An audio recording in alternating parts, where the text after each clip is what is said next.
Excellent. Hello everybody with Otherworldly Fundraising. My name is Jamie Kelley of the EAP Society and Jack Life, and thank you all so very much for joining us today for this live stream. I'm really excited, and I hope you are too. Just want to say before we bring in our very special guest, the fundraiser this year is for Maestra, for underrepresented artists, including women and gender-expansive musicians who work in musical theater, which is pretty freaking cool.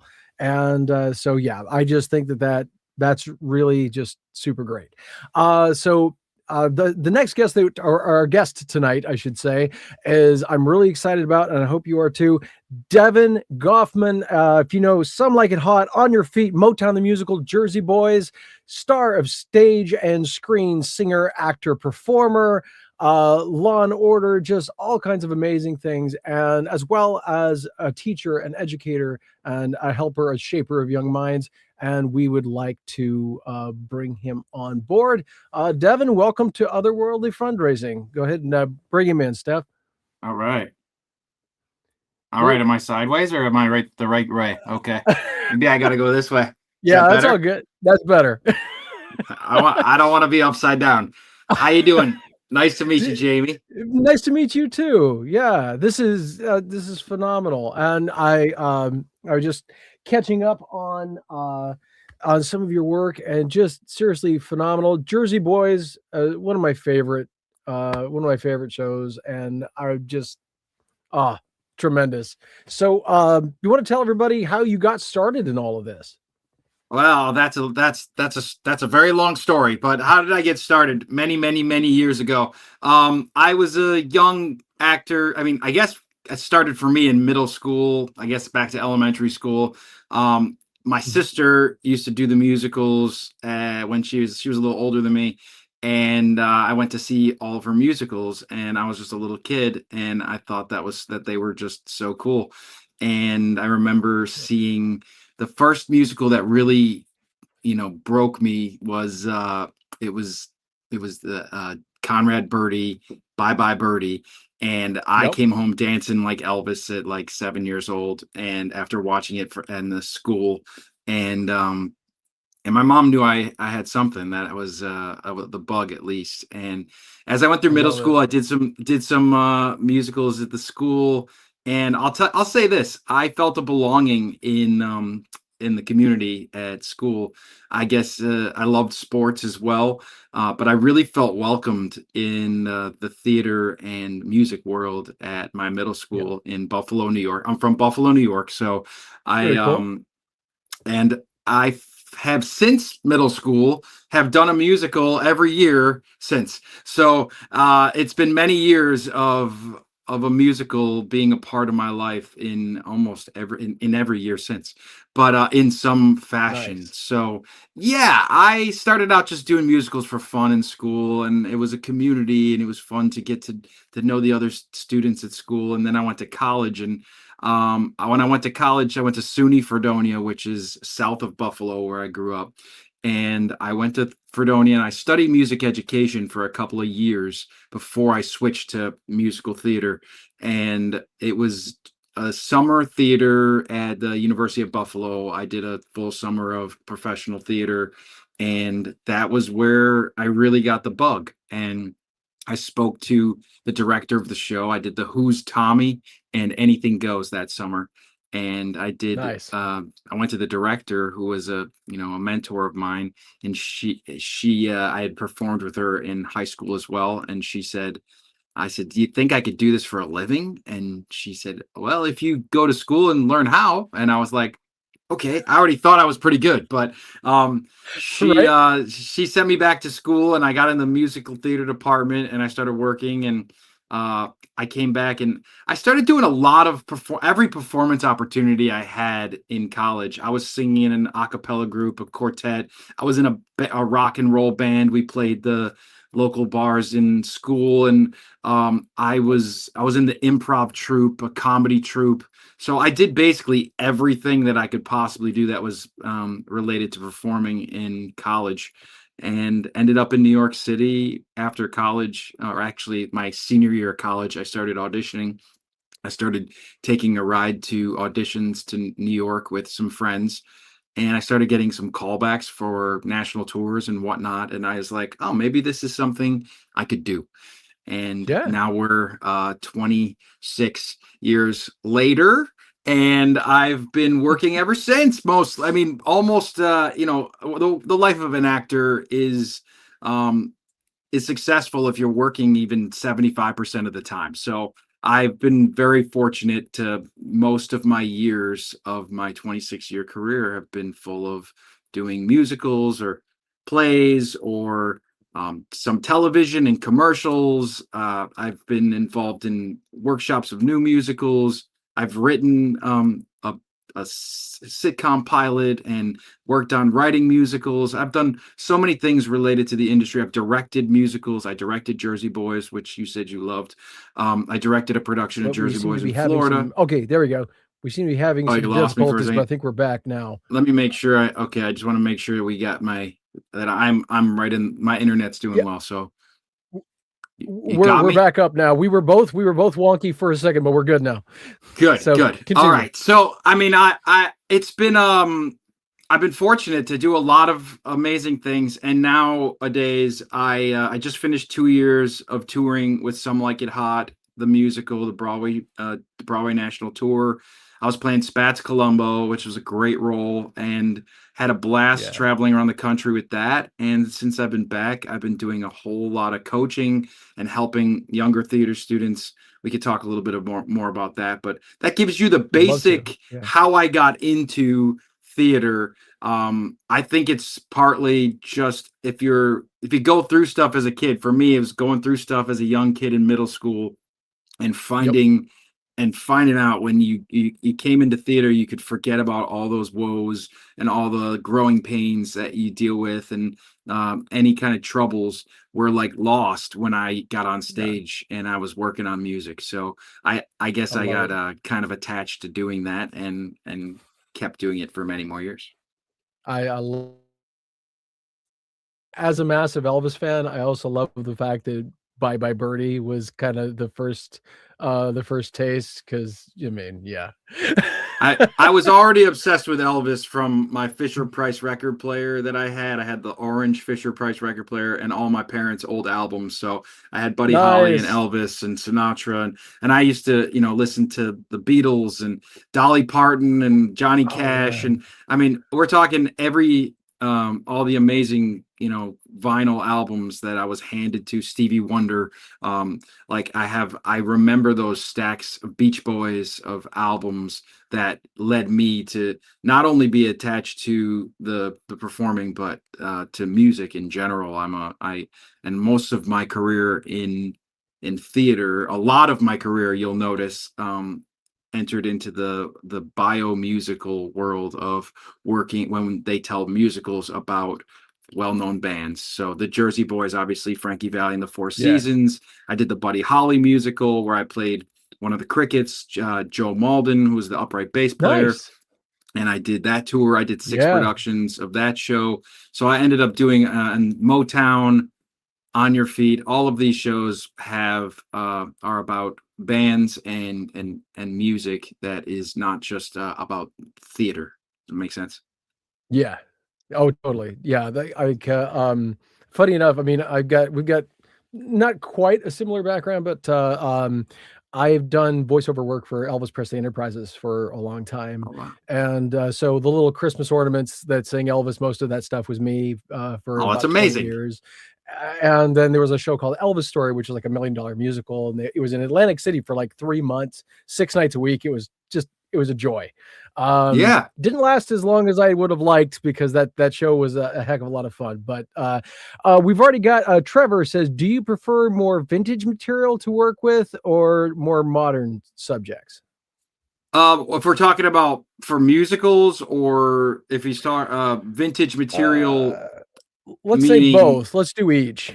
so I have an appreciation for older shows too. I mean, Some Like It Hot was a kind of a throwback to the old musicals. I started off in high school doing Oklahoma, Fiddler on the Roof, Anything Goes. All those older material. I was always really drawn to the older musicals when I was young, and I learned a lot about them. And I hope that this doing Some Like It Hot is going to give me some opportunities to do some of those revival type shows and get Yeah. myself some roles that I've always wanted to play, like Nathan Detroit Yep. in Guys and Dolls. I would love to play the Music Man in play Harold Hill, and there's just some great roles in classic musical theater.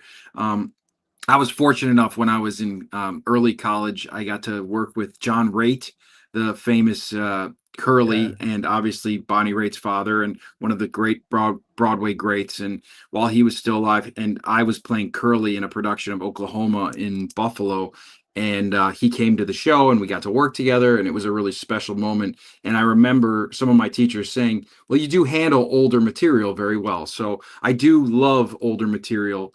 Some of the newer material is, if it's about a band that I'm into, like a Yeah. band that has inspired me, it really does feel pretty amazing to try to, I guess, stand on their shoulders and portray what they do. I still end up doing a Yep. lot of Jersey Boys stuff. Jersey Boys was a part of my life. I'll be playing doing that music probably for many, many more years. I love it. I did another production. I guess it was 2 years ago. Was the last time I did a production of Jersey Boys, where I played Tommy DeVito, and standing on their remarkable shoulders and getting to do their show every night was is quite an honor. And it's something really cool about playing real people and trying Yep. to do them justice and trying to bring your own heart to the role, but also staying true to their music and staying true to their to who they were as people and as musicians and artists. Yeah, I love that. And like and finding their energy as best you can and where that intersects with your own and how that kind of blends to bring that forward. Yeah. Exactly. Yeah, And it's a joy. it is. Yeah. I think there'll be many more opportunities. Obviously, they make a lot of musicals about, famous artists. And I just saw Just in Time on Broadway, which is about Bobby Darin's life. And it was Oh, wow. quite a great musical, well written. The performance was Jeremy Jordan was fantastic as Bobby Darin. And it's a kind of show that I think lives in the same world as Jersey Boys, and I think Yeah. it has a lot to offer. And I think it shared the story that of these remarkable artists, and now it gets to live on until today. So That's awesome. I love that. Now, it kind of we had a little bit of an internet snafu a little bit in the middle of what you were talking about when you're telling your story. So I don't know if you'd said this and we just got missed, and maybe on YouTube or Facebook you all heard that and I just didn't because my internet went. Bleh. What was the first like after you got done with college and going to schooling and everything? What was the first production that you big were a part of? the Yeah. big show, I'll say my big first break. I was actually driving the truck to move into my apartment in Queens right after after college. I did some shows in Buffalo locally, and then I spent a very short time in the summer out on Long Island. I lived in my aunt's house and did improv on the weekends out on Long Island, and I was cleaning pools for a living, and I would take the train into the city and do some auditions that whole summer. So that was my Yep. first summer after college. And then um I ended up moving back to Buffalo to try to. I went back. I did some substitute teaching for a month and saved some money so I could get an apartment in New York for myself. And Nice. when I was moving to New York that day, I was in the truck with my buddy. I got a call on my phone, and it was the producer of the Buddy Holly Story national tour musical, and I was offered the national tour of the Buddy Holly Story from an audition that I had done earlier in the summer that they taped me. They put it on a videotape back then, Okay. and Yep. Oh yeah. they made a tape of me doing an improv. I made up a story about a stapler. I remember it was an improv story, and they taped me, and they said, for the Buddy Holly musical, there is a comedian in the show who has to tell the audience, keep the audience warmed up before Buddy Holly's big final performance. He was the Clear Yep. Lake MC, Yep. and I was offered the Clear Lake MC, and I joined the national tour in Dayton, Ohio. and that was 2002. And Wow. so that was my very first national tour, which was 24 years ago. So Yep. I've been very fortunate since then. I did a bunch of national tours. Touring has been really wonderful to me. I toured with Titanic. I toured with Grease, with Frankie Nice. Avalon. I played Yeah. Vince Fontaine. Those were some of my younger tours. And then as I got older, I got the first national, the Broadway tour of Jersey Boys in 2011, which was my first, Broadway contract, which was the Broadway Yeah. production contract, which was, the same contract as they have on Broadway. And that was a big deal to get to reach that level. And Yeah. I earned my way up. I did that show for more than 3 years. And then I left Jersey Boys and I got Motown. I had Yep. the audition that same week that I left the show. So it was a very quick I Nice. ended up on the first national tour of Motown, another Broadway contract, which I was in Chicago for 6 months with that tour to start the tour. And I got to work with Barry Gordy, and I got to work with, I got to go meet so many amazing people through Motown, and I got to meet Stevie Wonder, and I got to watch Smokey Robinson hitting golf balls in Barry Gordy's backyard. It was a very cool experience for me to be in the Motown the Yeah. musical. It was a fantastic show with some of the most talented people I've ever met or seen or worked with in my entire life were in that cast. And Yeah.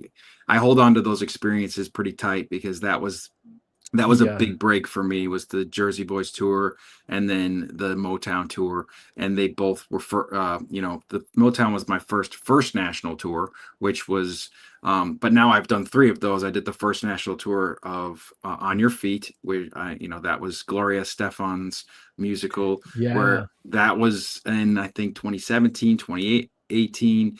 And I did that for 2 years, and then I did Some Like It Hot for 2 years, which was also a first national tour. So I feel That's very awesome. fortunate to get a very cool experience of working with different directors, working with on this giant production of remounting a show after it ran on Broadway, which is kind of a really cool thing because they sometimes they do make some changes to the show, and the creatives are all working on it, and it's a really great experience to put a first national tour out.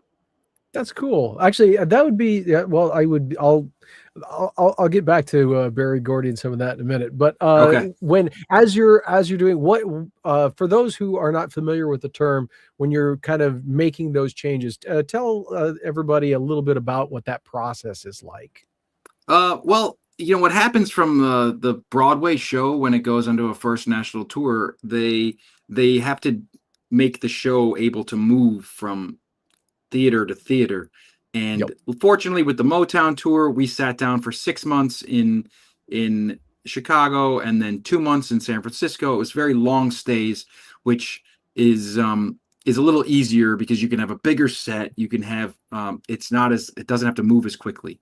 But as a Yep. show, some shows have to move a lot quicker, so they have to have sets that are a little different and built differently, so that the crew can load out on a Sunday night and load back in on a Monday in the next city. So you'll find it's amazing technology and what these sets look like.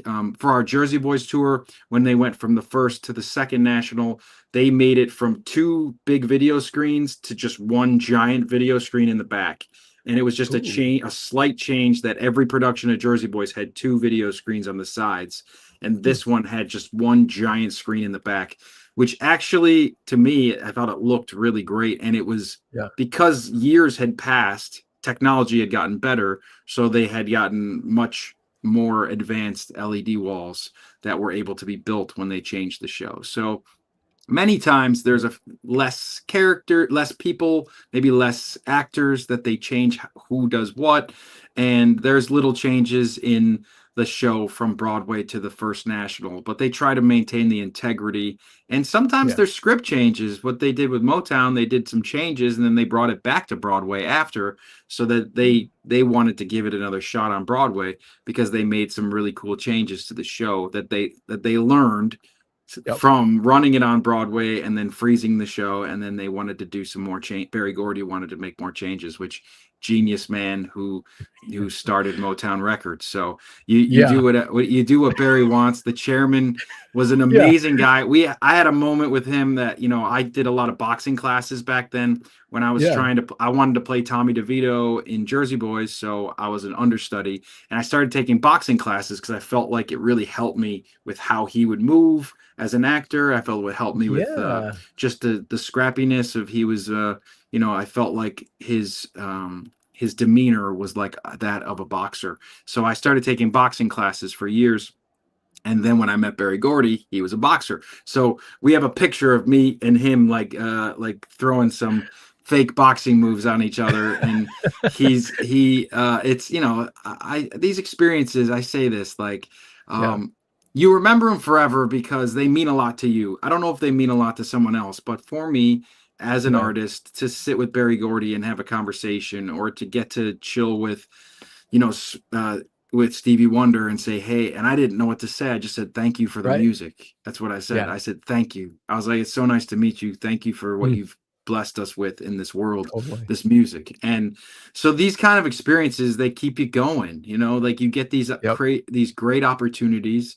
Um, Being an actor is a path that goes up and down, and Hmm. an artist's life is not always constant. People think Yeah. that it's a constant build and build and build, and you really do have ups and downs in a career as an artist, that you You need do. to have a mindset that works to Yep. continue. And I'll say this, that's what I teach a lot with my coaching. I do a lot of leadership talks, and I talk to theater kids, and I help them because a lot of times a theater kid doesn't realize that the one thing they need is to believe in themselves and to have the confidence to Hmm. actually do what they're already capable of doing. So Yeah. my feeling is, if I can bring the best out of people, if I can help, a young 10-year-old or a young Yeah. 17-year-old, or and even a 19-year-old who wants to change schools and go to a different college because they feel stuck. And I've done a Yeah. lot of helping with that growth, and a lot of the work. I do work with we work on vocals, and we work Hmm. on um, rhythm, and we work on the acting a song, or how to Yeah. how to make your self tape look great, or how to make your audition. But I also work on techniques that I've used over my years of how to feel confident, how to shake those nerves and be at your best. That's what I do. I love that, and it's true because, like, especially so many things today are all about telling people that they're not enough because they wanna sell a product to them, or telling Yeah. them that that, "Oh, you can't do that," and the system's made to do that so that way they think that the cream will rise to the top, and half the time it's not the cream, it's just the people that are the most tenacious and don't know or, it's Yeah, like I they're too dumb to give up, and then, I think you're exactly right. I think that the thing that I feel is that a lot of people have damaged are damaged by the how hard it is sometimes to make it in the arts. And Huge. they're damaged by the lack of funding and the lack of just direct route into success. And sometimes I think that those damaged people that are hurt by it, Mhm. it's an easy choice to be jaded and cynical about the industry in Yep. general.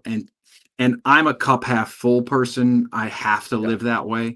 And Mhm. I refuse to look at my life or your life or any of our lives as something that was wasted or was Yeah. not so when I meet a student who's I met a kid last year, and she's 9 years old, and I was working with her in a master class, and we started working together. And with this kid was so talented and had so Yeah. much to offer, and she just didn't have access to a lot of the industry, living in the Yeah. middle of Oklahoma. And she Right. started working with me every week, and within a year she's got an agent, she's auditioned for Broadway shows, she's booked a national commercial 2 weeks ago. Nice. She is like a 10-year-old who just she started actors an equity a union production as an Annie at a big theater in Oklahoma, the Lyric Theater. And I'm so proud when my students like like when I work with them Yeah. consistently, and then they get that. I told you the story of my mentor, one of my mentors who helped me when I was young. I have many of those stories of people who gave me that boost when I Yeah. needed it, when I could have walked away many times. There was so many opportunities that were handed to me to walk Yep. away from the industry. And some of them may have been lucrative opportunities that would have been more, maybe more security. And there Yep. those people that pushed me to keep going. And I like to be that for the people that I meet, that I see that they have the right heart and the right talent and the right soul for this industry. And I'm like, at least go after it for a while. It's like, Right. why not? There's going to Yeah. college for theater, you'll at least know how to communicate with people. You'll get Yeah. out of school and you'll know more about how to be a human, that by studying theater for 4 years. And It's you'll true. actually be really useful in a lot of other careers if you decide to switch. It's 100% true. And like another thing that I've kind of learned is I'm 46, and a lot of things that well, yeah, the things that you learn as you get older is it so many of the rules and the things that we use to hold ourselves back and people use to hold each other back, social media and everything else, they're just so meaningless. And it's just Meaningless. like It's doesn't even so matter. doesn't Yeah. it does none of that stuff matters. Like, how little it all matters. Like Yeah. it really just matters if you wake up in the morning and you like who you see in the mirror, and that you Right. like what you're doing. And if you're Yep. not doing this for your industry, at least you love it still, and you Exactly. still feel a part of it. And that's how I try to make it so that nobody feels like they're an outsider I of love the industry. A lot yeah. of students I meet are like, why do you, well, I'll do a big master class and I'll say, hey, you guys, if you're ever at a show, just come backstage, let them know you're here to see me, and Yeah. I'll come out and see you.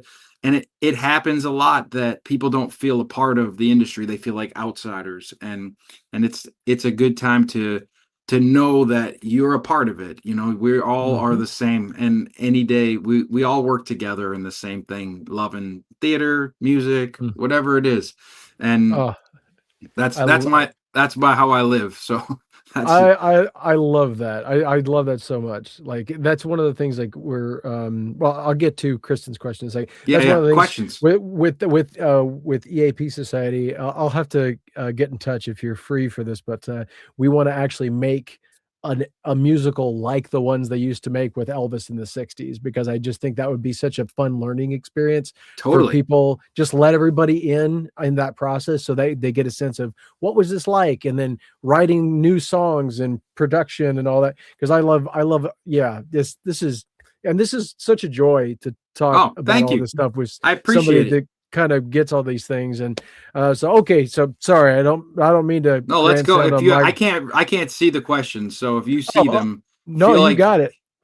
Any stories about touring with Frankie Avalon? I loved touring with Frankie. Frankie was so generous. Frankie would show up often. He didn't have to be there for the first act, so he would come in a little later, because he would just come in for his big number.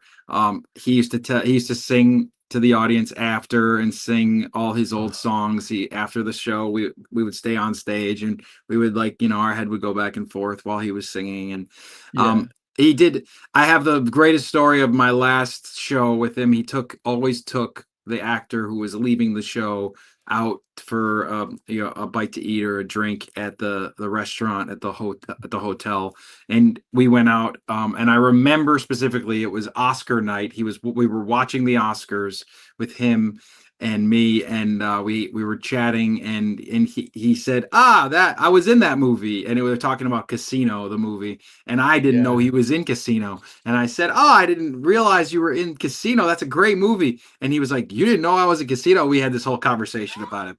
Um, but he was generous. He was kind. And we had a blast touring together. I was very young. I was young at the time. So I feel like it was, it, it was a long time ago.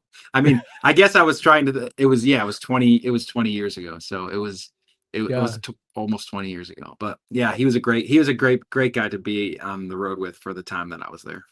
that's awesome. And is there any particular moment or any special, any advice or anything that Barry gave you, that Barry Gordy gave you, that or anything? BG. Yeah, Yeah, I mean, he had words of wisdom. There, I can't think of, I can always think that I felt lifted up by him. I yeah, had moments, but he would come backstage and he would give us notes if we were on stage and like if we were doing the show, and he would just pull us aside.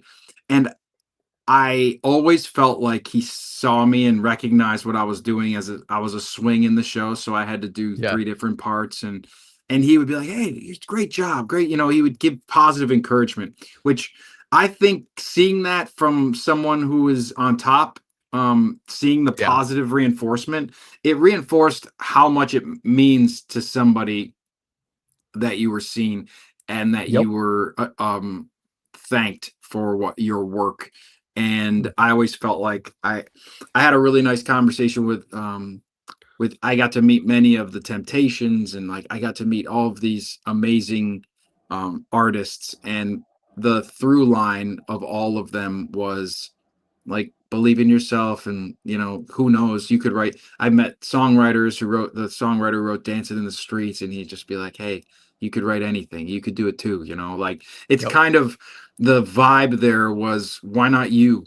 And I felt like a lot of Oh, my teachers, why not you, was always what they told me, like yeah. why can't it be you, why can't.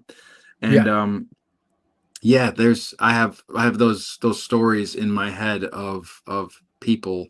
So I think, Barry Gordy, who was wonderful. Gloria Stefan was always very positive.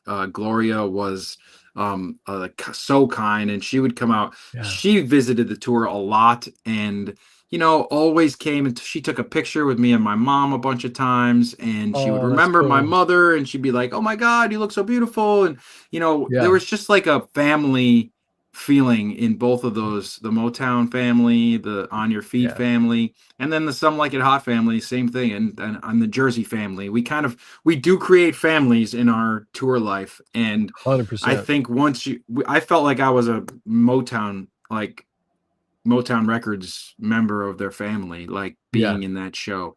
And yeah, I have so many fond memories of all of these families that I worked with, and so many people that were so kind to me. So I try to do the same. That's like my goal Yep. is usually is like, I a lot of people talk about industry, they talk about networking, and I always feel like you can just be a nice kind person, be somebody who's easy to talk to, and you don't really have to actively network. You can just be a Yeah. good person, and your network builds itself. And that's the Yep. same thing I teach actors about listening. It's like, if you're good, you don't have to be an active listener in a scene. You can just listen.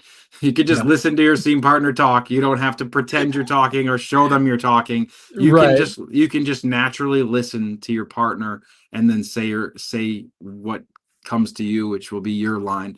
And when Yeah. I teach acting, often I'll I'll work from that listening, creative place, that you can be like, hey, let's practice really listening to people instead of just pretending to listen. Yeah. And Like waiting for let's your line. Yeah. yeah, let's spend time taking each other in and Yeah. taking a second. That's my gig.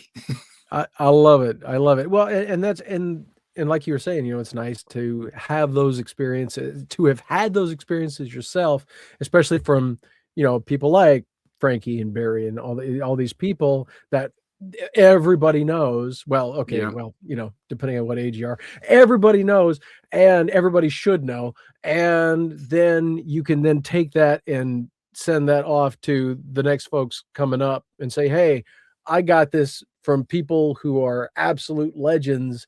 And this is, if it's good enough for them, and if that had an impact on me, this is what I give to you. So it's that's really love smart. it. It's really Yep. smart. I actually say I think like this. Like I've I've sung in front of Frankie Valli, and I've done auditions in front of Frankie Valli, and I've sung in front of you know Mark Shaman and Scott Whitman, who wrote Some Like It Hot, and all these amazing people in in our lives that Casey Nicholaw, one of the greatest directors on Broadway, Yeah. in everything that he touches is so vibrant and joyful. Casey's a genius. And I always try to say, like, treat everybody like they matter. Like, Yeah.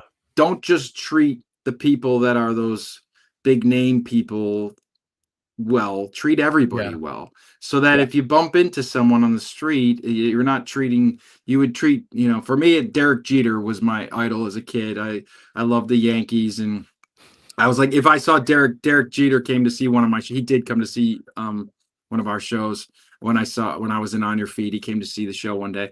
And Nice. and I was like, I didn't get to meet him, but the idea that if you met somebody backstage, it should be no matter who they are, they're important enough Yeah. to listen to and talk to. And Yep. all those important people, they're just we're all just people putting our pants on one leg at a time every morning. Exactly. We all Yep. deal with illness. Everybody deals with Yeah. family problems. Everybody deals with human stuff where nobody is exempt from Yep. all of that humanity. So I feel like it's better just to live your life that, if you're talking to another person, you know, treat them like you would Barry Gordy or Frankie Exactly. Avalon.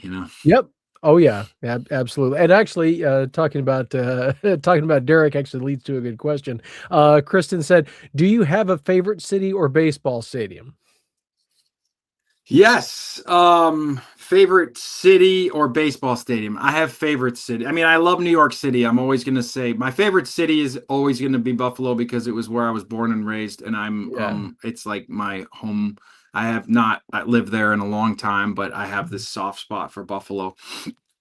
But favorite cities that I visited, I would say Denver is my favorite city that I Oh visited yeah. on tour. Yeah. One of the greatest tour cities. I definitely sang the national anthem at the Colorado Rockies game at least once, Nice. and they were so kind. People are so kind there in Denver, and they support the arts so Yeah. vibrantly there, the Denver Center, and there's so much funding for the arts there and Yeah. I love, Red Rocks and going to concerts at Red Rocks and going to Boulder, which is closer there. So Colorado has a Yeah. lot of my favorites in it. Um, I do love a lot of cities though. But New York City is the city where, New York is, and the Yankee Stadium is Yeah. old Yankee Stadium is where my grandfather used to go. So I'm more connected to the old one before they built this new one. The new one is even Right. nicer, but I Yeah. love the old one for sentimental reasons of my Of course. grandfather, and that's why I'm a Yeah. Yankee fan, because of my grandfather. But Nice. I do love baseball stadiums. I love all of them. The Pittsburgh Pirates Stadium is just gorgeous, and I would the that with you could see um the whole skyline behind it. And I know she talked about Derek Keeling. You mentioned Derek, who is one of my best friends, and Derek has since passed away. But Derek and I used to go to baseball games together, and Derek was Danny Zuko on our tour of Greece, and that's when we met. And Wow. Kristen was very close with Derek, and Yeah. so Derek is was my base. We'd see so many baseball games together, and we get to go on the field. And when he sang the anthem at Giant Stadium in New Jersey, he brought me as his guest, so I got to go with him when he sang the anthem. And we loved sports together and theater together and music together. So he's the reason that we probably would be connected. And you Yeah. gotta, say a prayer, and grateful for my buddy Derek Keeling. That's really cool. That's Yeah. really cool. Yeah, absolutely. And now, talking a little bit about like touring as opposed to we talked a little bit on the production side, but as a performer going city to city to city to city, what is the what are the nuts and bolts of that for from the performer side? It's you'd have to live it to totally understand what it is to live in hotels. And when I Yeah. was young touring, it's different. Like when I've been to touring with Jersey Boys, I had my dog with me. My dog was alive then, so I had Yeah. a little buddy with me everywhere I Mhm. went, and we traveled together. Sometimes we drove, sometimes we flew. Yeah. Um, I think touring, you have to make it home. And Yeah. so if the people you're touring with are kind, and they all like each other and like doing the shows. You don't have to be best friends with each other, but you Right. like working together, and you love the show that you're doing. We loved Some Like It Hot this last 2 years. The whole company was very gelled. It was a special company. Everybody loved doing the show, no matter whether they were sore or tired. They Yep. wanted to be on stage. The company was telling a story that mattered. So we had a great 2 year, almost 2 year tour. And I'd say it just depends on the people you're with and how much you love doing the show together and how Yeah. much you love supporting each other, because there are ups and downs to touring. I mean, Oh there, yeah. I toured during COVID too. Sometime, I was a part of that, and that was that was a whole other layer of being on tour together. But there's something really beautiful about touring, and it is difficult to be away from your family, and I Yep. think people don't realize how much you give up to be an actor, to be a touring artist, and that it's really cool to be on a tour. It's really fun to perform. You have to get up early and do press in the morning. Yep. That's usually, so Monday's off every week. So you said just the nuts and bolts of it. So Yeah. every Monday is off, and then Tuesday you're in a new city. Usually, if it's 1 week tour. Sometimes you stay in a city for 2 to 3 weeks, which then your Right. Monday off would be a golden day where you have a day with nothing. Yeah. But normally you're traveling on your day off, and then you're doing 8 shows a week. So you Yeah. travel on Monday, and then you come in Tuesday and you do a sound check at 5 and the show at 7:30. And then you have an opening night party, and then you do, you know, 7 more shows. So you do 8 shows a week. And then on the next morning, you're either going to the airport or getting in a rental car and driving to the next city, or taking a bus, some people, Yeah. depending on your travel situation. So it's tiring. And I'll say, after the 2 years of touring with Some Like It Hot, I loved every minute. I was Yep. ready to be home. I was ready to be in one place. I was ready to have a gym that I know where my gym is. And Yep. I'm back with my wife. Obviously, we have families, and my wife and I are together all the time now, which is what life is supposed to be. But Right. when you're on tour, you do a lot of FaceTime, and Yeah. you help each. My wife was amazing to me on tour, helping my family when they needed it, and helping That's with awesome. other things. And we kind of we have a team. The two of us, Yeah. we're a team, and we take care of each other. So I just think that's the ups and downsides of being an artist. Is you Yeah. sometimes have to be away from your loved ones, but there are perks that when you're traveling around, you see people that you wouldn't see normally. Some of your friends who live around the country, and you get to reconnect with people, and people want to.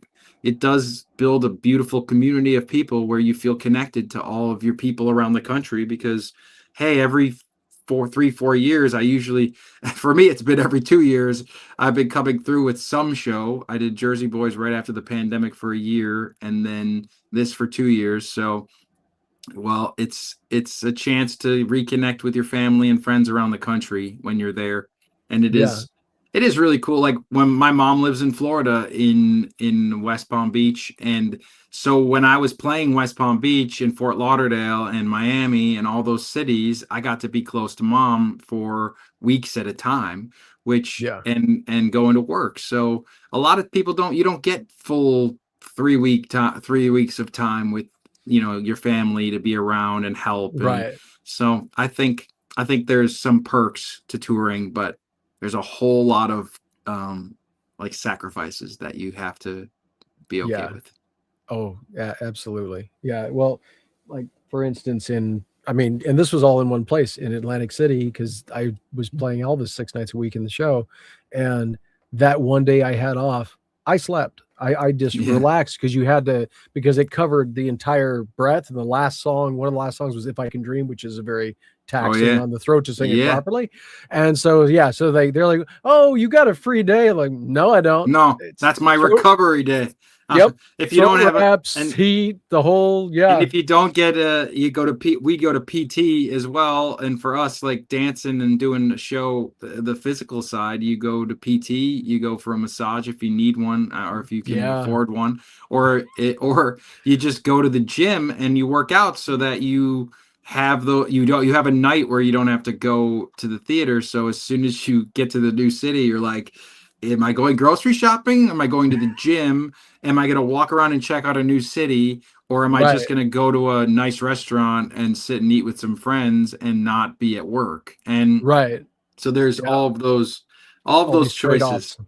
Yep. Yeah. And Yep. like, fortunately, you have a secure, good lifestyle that you're making a good living when you're Yep. on those road shows or you're in the shows. But there is a sacrifice. And that's why I Mhm. think it's important people support the arts, because we Yeah. need the arts, but we also need the arts to be funded in a way that people are getting paid enough to do them. and Yeah. and so that's always the, like, and you I always say, go see a show and buy a full price ticket. Yeah. Go see a show and support the arts. And if I said, I can't say that enough, bring kids to see theater, bring your Yes. grandkids or your nieces and nephews, so that they keep supporting the arts when they grow up and they Yep. get married and they bring their kids. We just have to keep people coming to the arts and seeing Yeah. shows and paying for tickets. It really is the lifeblood of the arts. So if Yeah. you love watching it, just keep buying tickets and keep supporting it and putting it out there, because that's what's going to keep this whole industry alive. And I think that it does a great service to cities like New York City or cities around the whole country to have great arts and great works, and not just Yeah. stuff on TV and on the devices, you know. Exactly. Will take a very quick detour into television, as a matter of fact, just Okay. briefly. Yeah. Obviously, obviously you've done some screen work as well as some stage Yeah. work. How did that come about, and what was that experience like in comparison to stage? It's, you know what, I guess I'm such a person that, like, I love a new opportunity to do something, like to use my art form in a different facility. And I Yeah. guess from doing so many self tapes over the last 6 or 7 years, where the industry's gone, you became kind of a film actor immediately, because your every audition is on tape. So you Yeah. become very aware of yourself on camera. And we're on Zoom right now, or we're on, like, not Zoom, but we're on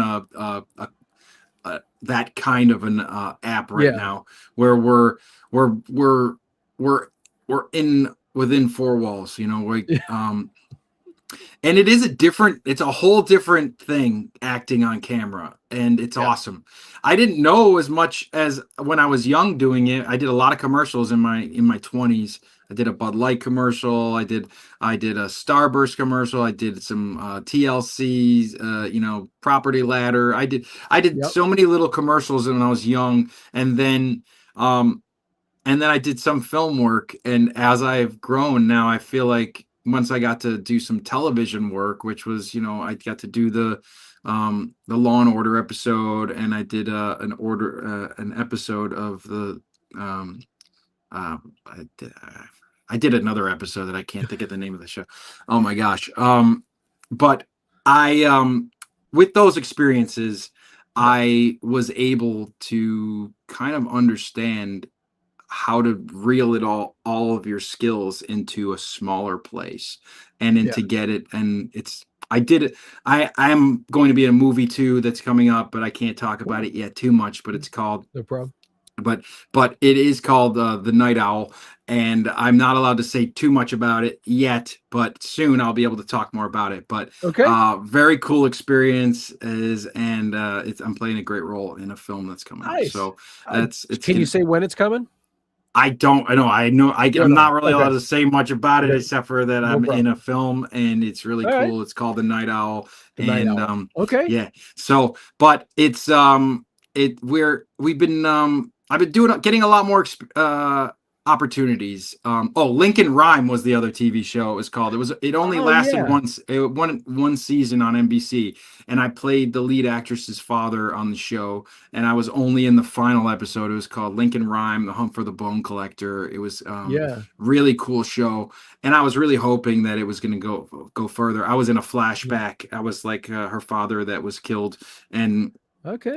so I was in a flashback scene, and then the show didn't go on to the second season. It got canceled, Mm, which so yeah. I did that, and then the Law and Order was a really cool experience to work with Chris Marloni, and he's a genius actor, and Yeah. just to be on set with him and to watch him work up close um, was amazing. And I I loved it. I loved playing a cop on Law and Order. It was a fun role. I got to drive a Mustang. I got to punch somebody. It was great.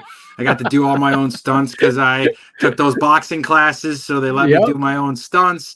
And I really loved it. And I got a really cool little journey there Yeah. on organized crime. But Yeah. yeah, it was really cool. It's especially now doing more of it.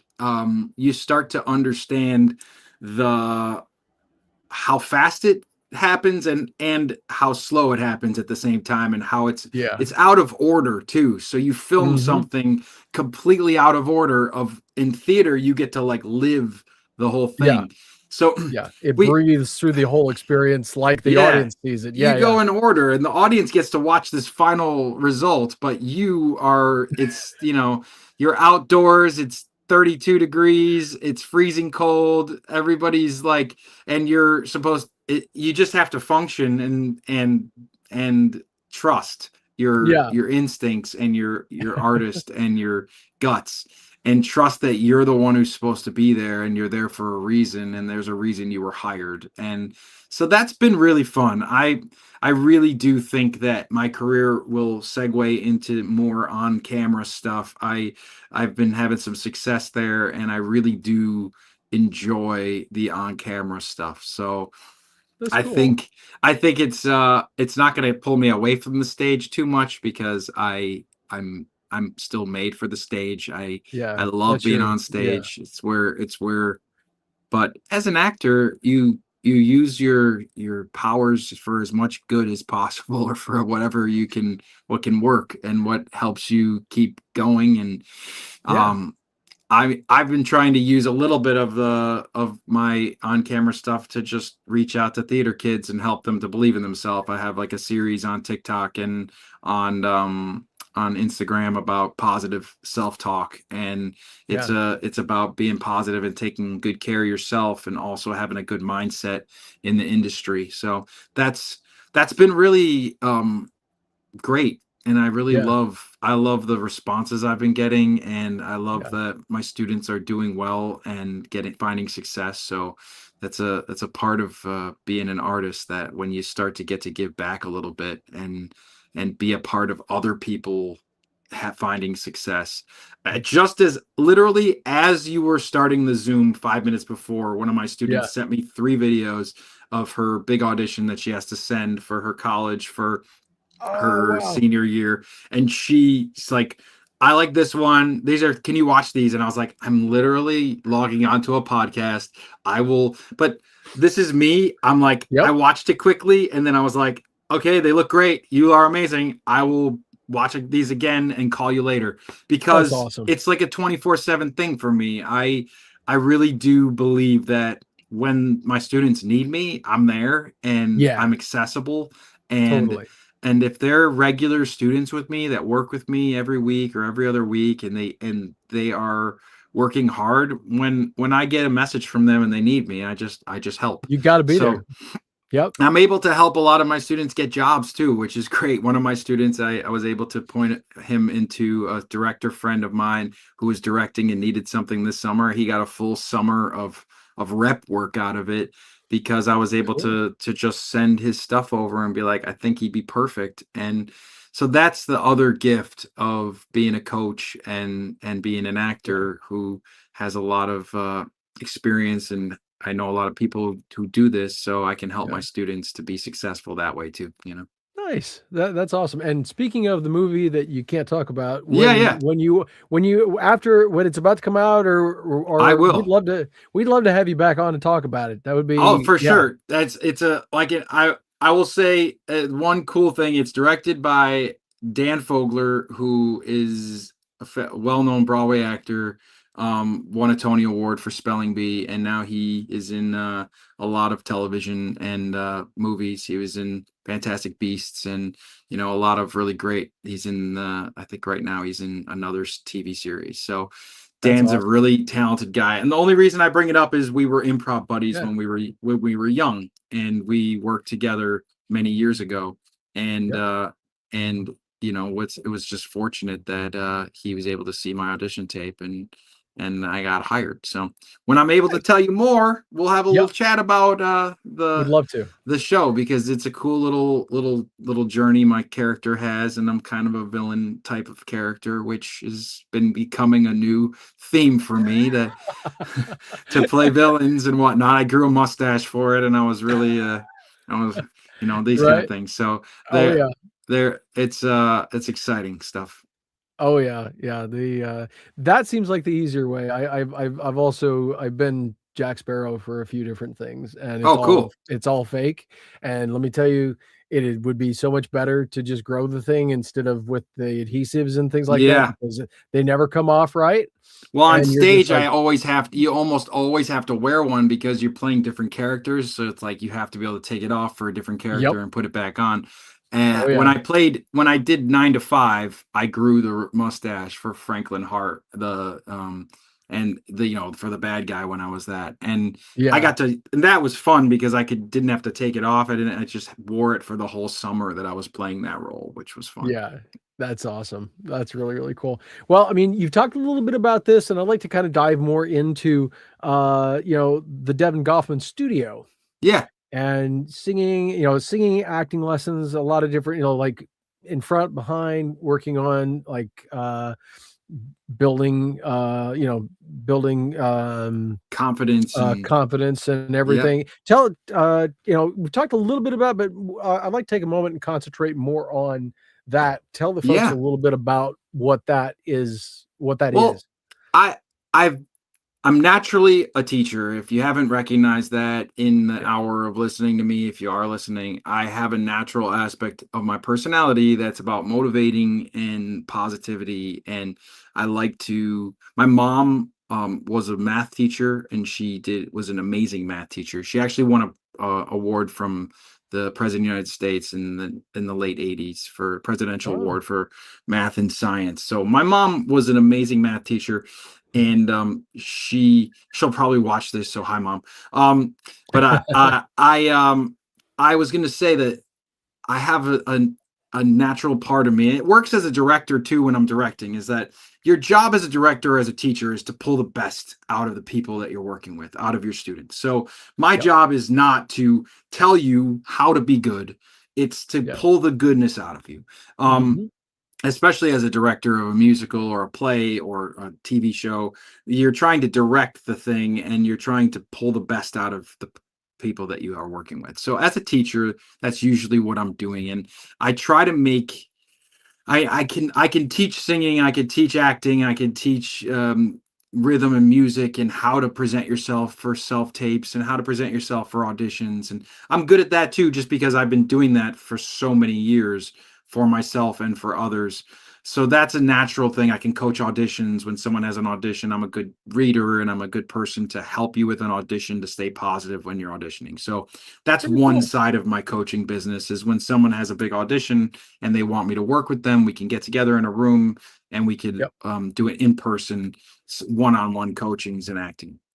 I also teach master classes, and I work with entire groups of students. So I can have 10 students in the room where we're Yeah. going to do an acting for singers master class, or if you want to bring a monologue, you perform something, and I'm going to help you find the story for yourself to bring the best out of your performance. And if it's an audition coaching class, I would be doing shorter cuts to try to pull the best out of your audition cuts, so that when you start singing, that you're giving the people that watching the best part of you in the audition cut. So you're not wasting time trying to make sure you're nailing a high note, or make sure you're doing this or that, that we're just presenting Yeah. the best version of you for Yeah. them, and that they get to see that. So I do all of that coaching. But some of my coaching is just weekly working with young theater people who are people who want to be professional theater artists, or Yeah. sing or musical theater artists. And if you want to be that, that is where a weekly class with me, meeting for an hour on Zoom, we work on material, we work on something for school, something that you're working on. And while I'm teaching and helping you be great at what you're doing, I'm also helping my student to be confident, to believe in themselves, to when they start talking to me, my students to often start talking to me about, and maybe they'll be complaining about something that happened, or Right. maybe they'll be talking about something that's frustrating about their theater school that they're working in, or, oh, I didn't get cast in this, or I didn't get cast in this, and I really wanted this job. And my way Yeah. of flipping it to something positive is really what my superpower is. It's finding a way to get your mindset outside of the have nots and, oh, poor Yeah. me, and into the Right. mindset of, what can I do, learn from this, what can I do to get to the next one? Because Yeah. for us as theater artists, we need to be resilient. Yep. You I have a friend who was doing who was a pretty big superstar actor, and he said he did 100 self tapes in 2018. He did 100 tapes and he got one job. That job paid him more than $1 million. Okay. Yeah. So, Yeah. but he did 100 self tapes and got one job. So Yeah. even the best of the best, the people who are making a lot of money, have to be resilient to be able to hear no, or how Yep. to understand the numbers game of, Yeah. hey, you might not get every job, you definitely are not going to get feedback on every audition, and Yeah. you definitely can't feel like you're awful or terrible every time you don't get something or you don't hear a response. So there is a mindset that you build in young theater students that I help build, which is resilience. And it's an ability to go, well, what's the next project? What's the next thing I can work on? And if you work Yeah. every week on something, you never get down about the thing that was last week, because you start Right. working on the You're next week. focused You're on the like, next one. you're focused Yeah. on the next one. So that's my coaching. It's like, the best thing is for to get a package of, like, 8 weeks or Yeah. whatever, that kind of thing, and then they Yeah. jump in, and you just start getting the momentum, and the momentum added to of positivity helps all of us. I mean, if we Yep. have a good hour with friends, sometimes you have a good one-on-one coffee with one of your good friends that's a real positive person, I Yeah. would always say that hour makes you feel better for the next 3 days, right? Mm-hmm. You you 100%. just feel better by by spending that hour of with Yeah. somebody who actually is supporting you and lifting you up and Yeah. yes anding you. So that's my Mm-hmm. studio. That's what I do. I do master classes at high schools and colleges. I've done leadership talks like this on Zoom.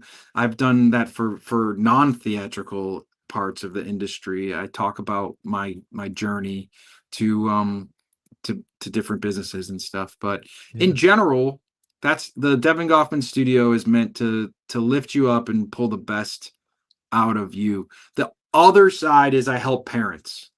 Mm. That's a I like to, if you have a young student or a high school student or a middle school student that really Yeah. loves it and is really serious, I try to help the parent be a good theater parent, and to Yeah. be a healthy theater parent, and to give them good good feedback as to, well, maybe you shouldn't talk to the director about that. Maybe you Yeah. should just let it slide, or let's talk about let's talk about how we can talk to the director if we have a problem with something that they said, or Right. how can we approach this so that, and it works. Parents Yeah. really thank me afterwards, because they're like, if I can use you as a reference, as somebody that I can reach out to, when if your student has got a weekly thing they're working with me, and then they go, a Yep. lot of parents go, I don't know what to do, Devin. This is Yeah. so confusing. She wants to do dance, she wants to do theater, she wants to do the show at school, and I'm trying to balance all of this with a professional opportunity that she just got offered. How do I Right. balance all of this? And usually, talking to me, I can go, well, let's go through it. Let's ferret through the options. And Yep. then we get into a good headspace about what's the stakes and what's really important. So Yeah. that's my pitch to parents is kind of, hey, you can have somebody in the industry who I actually want the students to do well. Yeah. So it's really, if I want the students to do well, then I'm sitting here problem solving for their benefit. And sometimes a parent is too close to it. Yeah. They're so close to their kid and they want their kid to be successful. They could Yeah. use an extra set of ears that isn't their Hmm. partner or isn't one of their Right. friends that can Yeah. give them professional advice on how we can approach finding success for the kid and picking Yeah. the right agent for the kid, picking the right college situation. I know a lot of situations where I can explain, well, did you talk to your son about what, like, the weather that they like to live in, or like what Yeah. kind of a campus they'd like to live in, or something that they may not have thought of. They might only be thinking about the best schools in the Right. country, and I Yeah. want to be in the most competitive one. And I'm like, but what kind of environment do you like? Have you Right. thought about, well, maybe you'd be more comfortable not in New York City and in somewhere in the Midwest, relaxing, or maybe you'd be more comfortable in the city. Those are Right. questions and answers that we usually come up with together. And so the studio isn't just for the students. It's I help the parents too. That's especially important because I mean everybody knows parents who are maybe a little Well, we always either know a stage parent. helicopter. Yeah, Yeah, yeah, there's yeah. shows written about stage parents, and Gypsy, I think, or what, there's major musicals that are written about stage parents, and it's a natural thing to want your kid. It's They do it with Of course. sports. I'm a sports Yep. guy, so I come across as like a coach, and I understand when you think your kid is really great at baseball or really great Right. at football, and you want them to be the starting player, or you want them to be the second baseman, and Yeah. they're in the outfield, and people don't always handle that so well, and people don't always handle it when their kids are in the ensemble 5 times in a Right. row and they want them Right. to be the star. So I Yeah. usually am like, well, what's the long game? Like, that's Yeah. the part that I'll bring up. What's the long game? Does your kid want to continue to work with this theater that they're working at for a long time and have them Yeah. be a part of their life? Then you probably don't want to upset them and tell them they're doing their job wrong. Right. Yeah, because that It's that just always that always goes well. doesn't always go well. It doesn't always go well. It doesn't always go No. well. No. So No. that's why I feel like all of us need that when something is when we're overwhelmed, or when we Yeah. get upset about something that's very personal to us. Instead of me, I'm not offended by them, a parent who wants their kid to be successful. Right. I'm like, yes, great parent. You're pushing your kid. You're giving your kid classes. You're putting your kid in a situation that they can be successful. You're winning. Let me Yep. just help you step back from it a little bit and try to see the long game for them, so that we're Yeah. teaching your kid also how to be resilient and how to lose sometimes. So that, Yeah. because if you don't know how to lose, if you don't know how to not get the part, Yeah. you're not going to stay in it very long. Mm, no. If every time it's a loss, and at the beginning it's a tears and it's sadness, and it is. I remember I Yeah. didn't get 42nd straight. I didn't get a role in high school my sophomore year. I was so upset and I was crying in my room. And I remember feeling so lost. And Yeah. and then when you come back from it, you go, it it all comes around. And the best way to go is, I have a scrappy mentality where I'm all about getting better. And so if Yeah. I don't get something, or if something doesn't go well in my life, if if I have a situation where it doesn't work out, that means I have something to work on, and something Mhm. to check in with myself about how I can use it to get better. I know it's Oh, yeah. exhausting to be getting better all the time, but at least it keeps us excited. Keeps us It's something to true. do. Gives us something to Well, do as artists. oh, yeah. Well, and like, I'm my brain never stops. So I'm involved in so many different things all at once that it's like you get to a point where you don't even have time to be disappointed because you're too busy with 15 other things happening. It's like, It's well, true. I'll cry over that in 25 years when I've got time for it. And That's exactly right. You don't have time to be, and I think that the the idea of working with a coach, I think, yeah, or having somebody is is a good practice that you can't do it all yourself.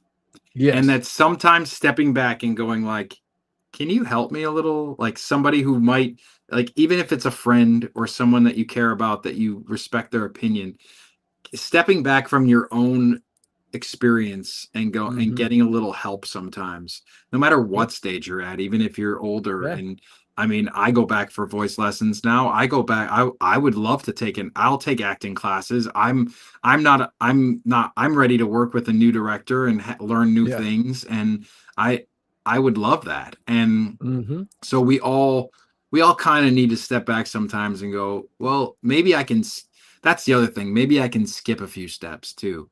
If right, you step back and you work a little bit and you practice or you figure out yourself, then maybe you can skip a few, like stumbling blocks.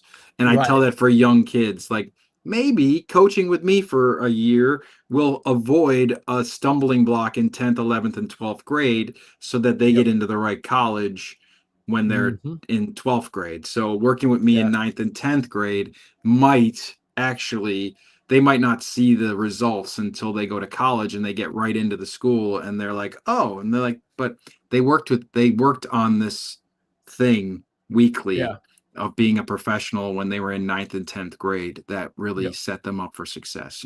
Gets a bit of a leg up, and also so that way on like first auditions and all this kind of stuff, so they have a better lay of the land, so that they're not maybe falling into some of the pitfalls that can happen in those first impressions, because those first impressions can mean an awful lot as well. Absolutely. So And the same with where high school, your teacher, the director in high school, and you make a bad impression on them, and maybe you don't get a lead until you're a senior or something. And, because you make an impression. And I do think that yeah, that's a huge thing, is like that part of it, of working with somebody the and people connection. understanding how to be um, a little bit more of a professional at a younger age, Yeah, will also give you, someone gets an opportunity, a huge opportunity, and they're 13 years old. yeah, If they worked with me from 11 for a year, and they suddenly are on the set playing a role in a Steven Spielberg movie, but yeah, that whole year from of when they were 11 years old, they were getting feedback from a professional going, let's adjust that little moment there. Let's yeah, see, what does it feel like if we're talking in that same language that a professional would speak to them in. yep, It will make it easier for Steven Spielberg or whoever it is directing them in this movie, if they have some kind of familiarity with with someone talking to them in an industry way for a exactly. year, and not Yeah, in a middle school theater way, right, right? It's two different, it could be the same, or it could be right, different. hmm, And often I think that's where I always feel like, if I can do anything for students, I'm setting them up for success in the future so that they can make a few less there'll be less stumbling and less things that yeah, surprise them, that yeah, maybe are things that you're like, oh, I wish I knew that. You're like, maybe hmm, that's the kind of thing. So that's what yeah, I do. That's fun. It's I fun for me. I You love it. obviously hear that I like to do it. It's something that Yeah, I've always been, something that I've loved since I was young, to be a coach and to help and to give that advice in a way that's actually constructive yeah, and helpful. It's always nice to see people succeed and your friends succeed, and it's nice to share that with people that I wouldn't consider friends yet. right, Yeah. exactly. Yeah. Now, well, we'll leave here in just a minute, but before we do, I got just a couple. If on screen and on stage, is there, you talked a little bit about this, I know what one of them might be, but what is something that you're like, oh, I would love to play this part, or I would love to do this kind of character on stage and on screen? There's so many. Yeah, I think I know it's kind you of a know, broad question. it's a tough question, but there's so many of them out there that like I think I think there's a few that are later, and I have a couple that are later in the future that are like um later in life. I'd like to play Willie Loman in Death of a Salesman. I think that one is, Ooh, and yeah, that's like a favorite show, a play. And I mentioned Fiddler on the Roof, yeah, Tevye. When I'm older, I would love to play Tevye when I get a little older. I think I'd be a great Tevye.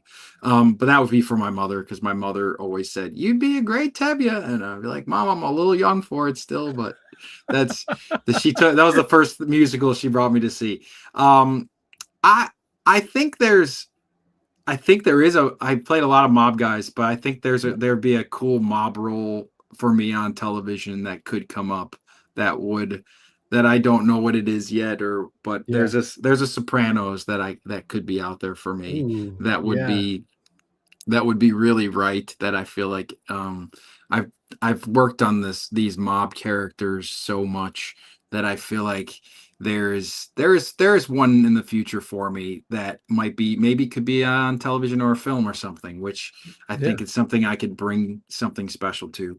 Um and I think there's got to be another musician that I'm going to end up playing on, in a Broadway type show, that I don't know who it is yet. But I right. play guitar, I play upright bass, I'm a singer, I'm an actor. So there's a lot of there's a lot of music in me. So I feel like Yeah, there's got to be the right artist yeah, that I could play.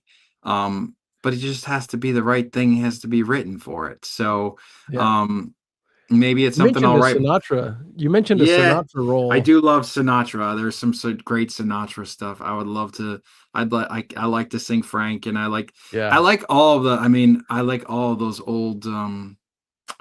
There's the Rat Pack, and yeah. I think there's stuff out there. I don't know what it would be that will be my.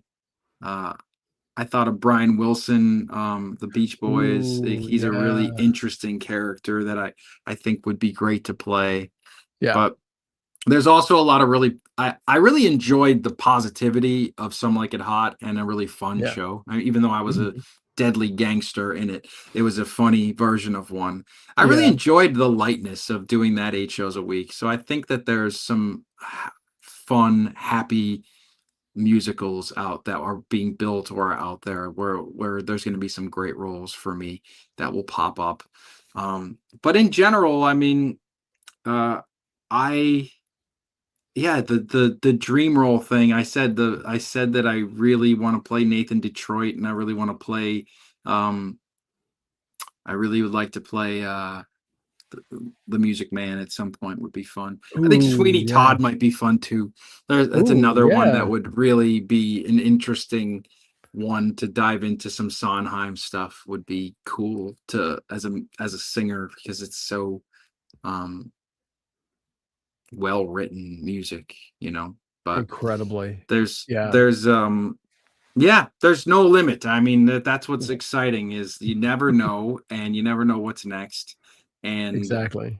and I really like bringing people joy by doing shows. I really enjoy that. And Yeah, it would be cool to be on a TV series and play a police officer, like a yeah, regular police officer on Law and Order would be really cool for me. I think I'm very yeah, New York, and I played a cop on there, but I think that a larger journey on one of those more procedural New York shows would be really cool, to play oh, a yeah. police officer on one of those. So, that's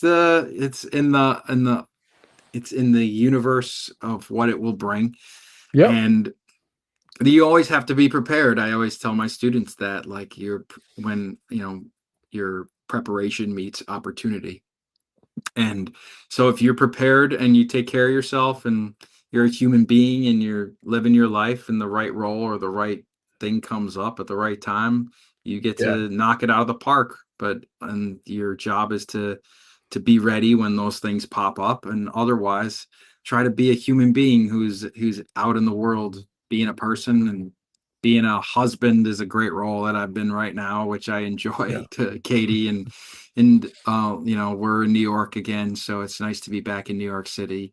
That's And I've awesome. been playing some softball. I played softball all summer, which was fun. I played in the Broadway Show League, and I was a Broadway Show League All-Star, so I got to play in the All-Star game. So Ah, cool. that was pretty fun. I played for Actors Equity, which was a really great team. And yeah, Yep. it's been a fun little re-entry into New York City, and been doing a Yeah. lot of readings of new musicals. I'm about to do a couple more readings of new shows, and they're all very different. And you just Mhm. try to help the writers and the director to give them whatever they're looking for. It's not about me. It's about me showing up Yeah. and being a vessel of the work, and That's I'm cool. happy to do it. I I've done some really cool stuff this summer, which was fun. So it's Nice. always creative. Anything you can talk about Yeah, or yeah. I did a reading of Millennials Are Killing Musicals. We did a little reading of that. That's a new musical. I did a reading of a play by a woman that she is writing a one-woman play about climbing. She was a mountain climber, and she climbed all the Mount Oh, Everest, wow. and so I Yeah. played all the male characters opposite her for her presentation, which was really cool. That's Um, awesome. yeah, yeah, she wrote a really cool play. So it's really cool. It's who knows what that play will turn into, but she was really cool. And I'm doing another musical reading that is about shoes. So it's a new musical. It seems like it's a pretty funny new musical Yeah. about shoes. Then I'm doing a Hey, reading of that in a couple weeks. that's So awesome. yeah, it's interesting, all the different people that being creative. I'm also writing, you know, my wife is a writer as well as a performer and an actress. That's And cool.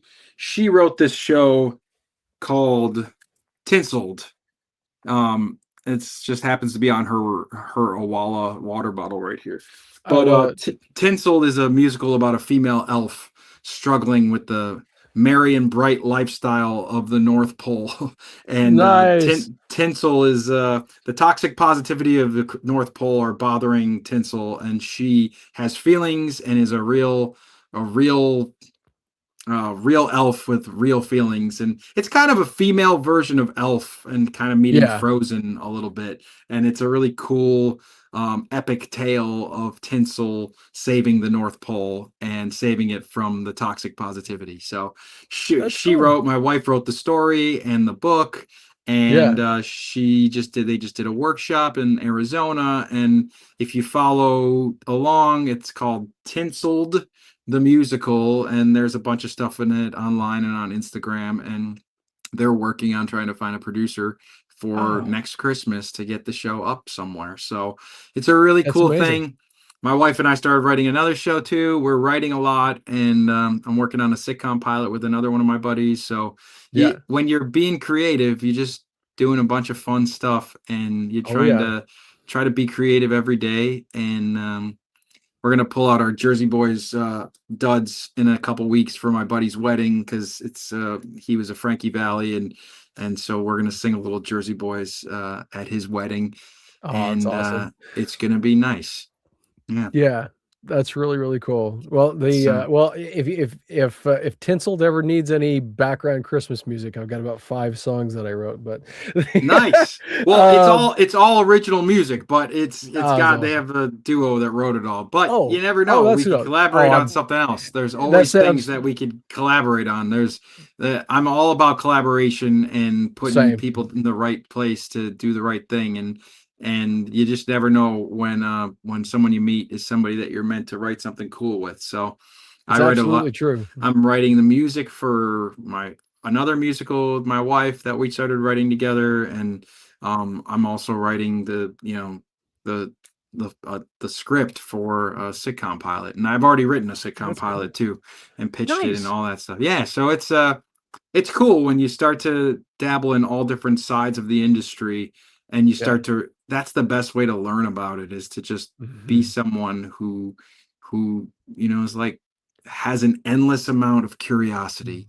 And I do. I have an I have no limit to how much curiosity I have. So I figured if I I love wrote it. that back in 2017 when I wrote my first, sitcom pilot, I was like, I was really interested in television and film, and I was like, "Oh, I might as well write something." And I had a good Yeah, story, so me and a friend of mine, and we wrote a script and submitted it to festivals, and that I think led to me, when I ended up started working in TV on, I think it helps to understand from the writer's perspective what you're doing. It's true. true. Learn it from Yeah. all sides.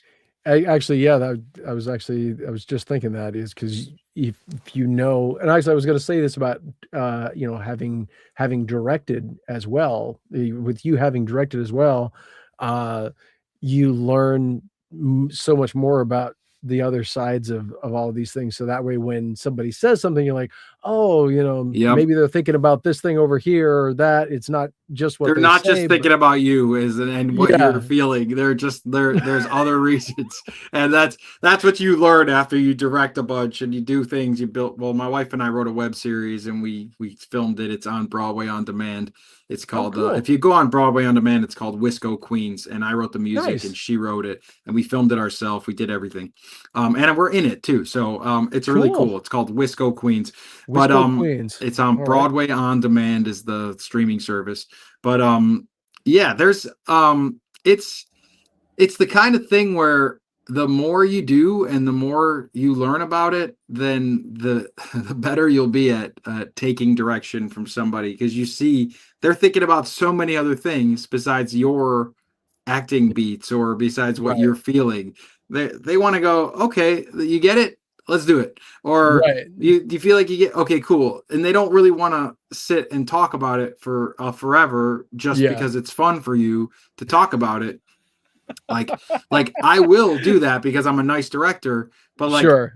as long as I see that you get it, we don't need to have a long drawn out conversation about why as long as you Right, get it. And if you don't understand why, we can talk about the why quickly and get you to the place where you need to be and right, help you get there. But it's all with the idea of succeed of getting the thing done. It's not just to be not bored to right. talk about things, and Yeah, like that's the difference. You're always solving a problem. I think that's what I've learned about this industry of as an artist, as an actor, as a writer, as a director, as a it's all about problem solving. And my mom taught me about problem solving. She was a math teacher, so she taught me all about problem solving when I was a kid and how to be a good problem solver. So I think that's like the number one thing to help people in the industry understand is if you can be a regulated, calm problem solver and process things quickly, yeah, then you're good to be in this thing. yeah. That's what we do. Yep, 100%. I love Jamie, it. this has been really fun, man. Oh, It's this has this is been an absolute joy, and a thank you for pleasure. staying about a half hour longer than Hey, initially expected. it's all good. I'm sure we got some good bits out of this, and I'm Agree. grateful that whoever watched it, and then if there's are there any other questions for me before I go, or I don't believe so, but before we do go, tell the folks where they can find you, your website, and all that kind of all stuff. right. I believe okay. My Instagram is Devon Bulldog at it's just Devon Bulldog. Devon. Now, should I type it here or is this it's Yeah, just Devon Bulldog at Devon Bulldog is my Instagram. okay. My email, if you need to get a hold of me, is mrgoffman@gmail.com. If you have questions about the teaching or if you're looking for help with anything of when it comes to the coaching and teaching, mrgoffman at Mhm. gmail.com. Um, you can, my website is it's like Devin Goffman official. devongoffmanofficial.com. Yeah, Yep. devongoffmanofficial.com. And then I think I have a TikTok with Devon Goffman. It's just my name. And most things you can find me just through my name online. I'm pretty accessible and easy to talk to. So if you need Beautiful. anything, feel like you can reach out. And All right. please, I have a Devon Goffman Studio Instagram as well. So I have two Yeah. Instagrams, but they're both connected. Okay. So if you're on Okay. either one, please follow both of them, follow along, and appreciate everybody listening in and believe in Absolutely. yourself and keep that positive Ted Lasso energy going, keep Love that it. feeling. I think you can believe, and you believe in Yep. yourself, and you can be good to people. And if you're Yeah. good to people, everything keeps, the momentum will keep you in the right place. Keep I like spinning. to, We do have one more question. all right, what is it?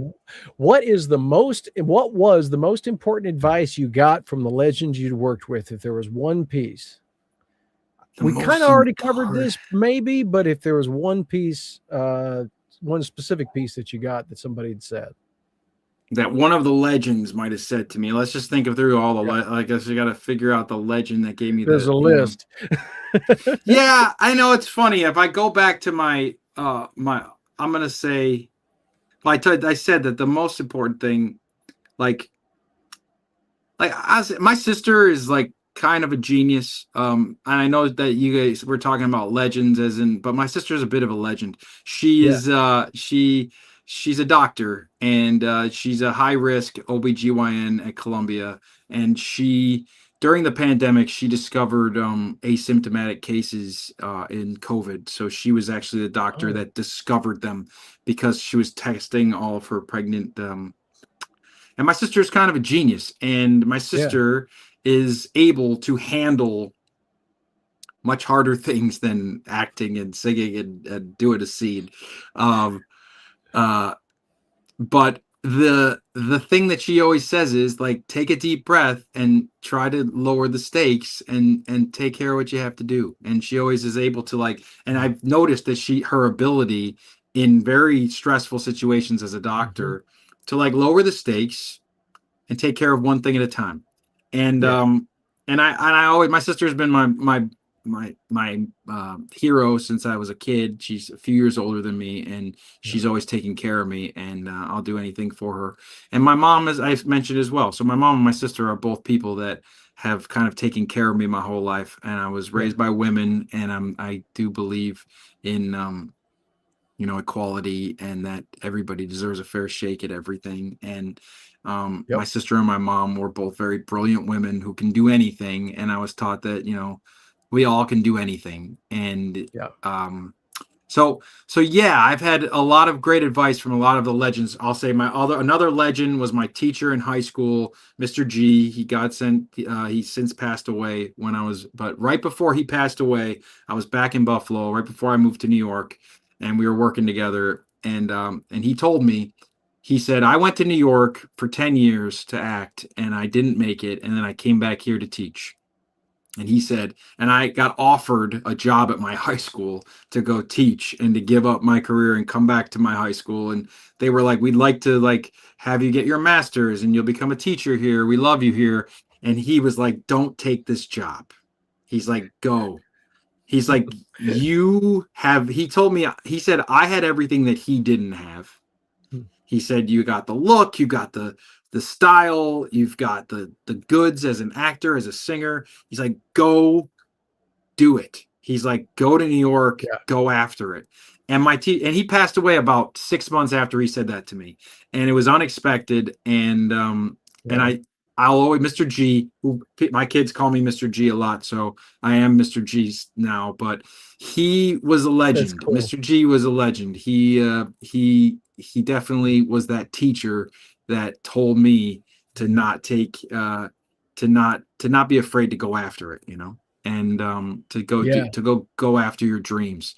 So, we had lots of people tell Gloria Stefan tells you to go after your dreams, and Barry Gordy tells you to go after your dream. That's a common theme that Yep. Frankie Valley is a bunny that just keeps going and going and going.